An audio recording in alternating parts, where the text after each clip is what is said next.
Les enseignants sont en questionnement, sont en quête et ce qu'ils viennent chercher, c'est aussi de trouver un peu des idées, de partager, notamment avec les autres enseignants, mais de partager aussi avec des formateurs qui ont un vécu de praticiens et de voir un petit peu ce qui peut se passer dans d'autres pédagogies, dans d'autres établissements. Cette journée, elle n'est pas là pour que vous repartiez à 16h30 en vous disant « bon je mets à la poubelle tout ce que je faisais jusqu'à maintenant et je vais révolutionner ma classe ». Ce n'est pas ça. L'idée aussi de cette journée, c'est de voir comment est-ce qu'on peut faire collectif et comment est-ce qu'on peut travailler tous ensemble.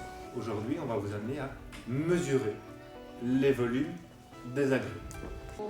Dans l'atelier de Crolly, il y a forcément un engouement à plusieurs endroits. Il y a un côté très différent de ce que l'on peut côtoyer nous dans nos établissements, c'est-à-dire que ce n'est pas l'enseignant qui apporte tout, mais là on part de ce qu'apporte l'élève en classe pour construire nos apprentissages. Si on fait et que ça déborde généreusement, ici pour les besoins du... Sortir les mathématiques de la leçon comme ça traditionnelle, faire prendre conscience qu'on est entouré par des mathématiques.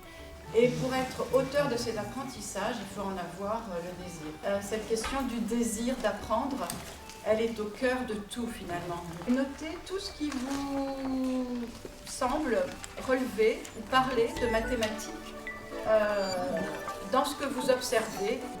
Dans l'atelier Freinet, ce qui est intéressant, c'est qu'on va pouvoir aussi casser un peu les codes de la classe que l'on connaît. On va pouvoir sortir, être beaucoup plus libre aussi dans sa manière de faire les apprentissages, de mener les apprentissages avec nos élèves.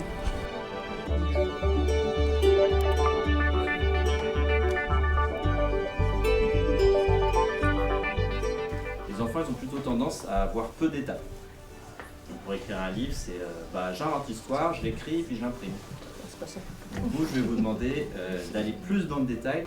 Donc en binôme, vous choisissez un sujet, un projet, et vous pouvez commencer à lister les différentes étapes.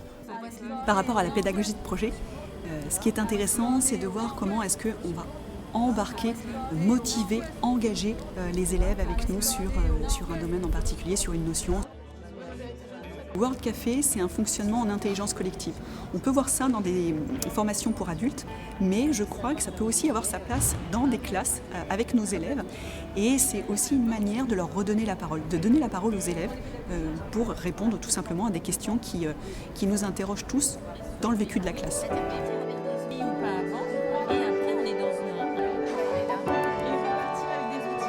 La vie pour la vie, 3 francs 6 sous, rien du tout, vous allez pouvoir bosser dans votre classe et chercher l'intérêt de l'enfant, aller susciter leur motivation, utiliser ça comme levier de motivation pour les embarquer dans les apprentissages.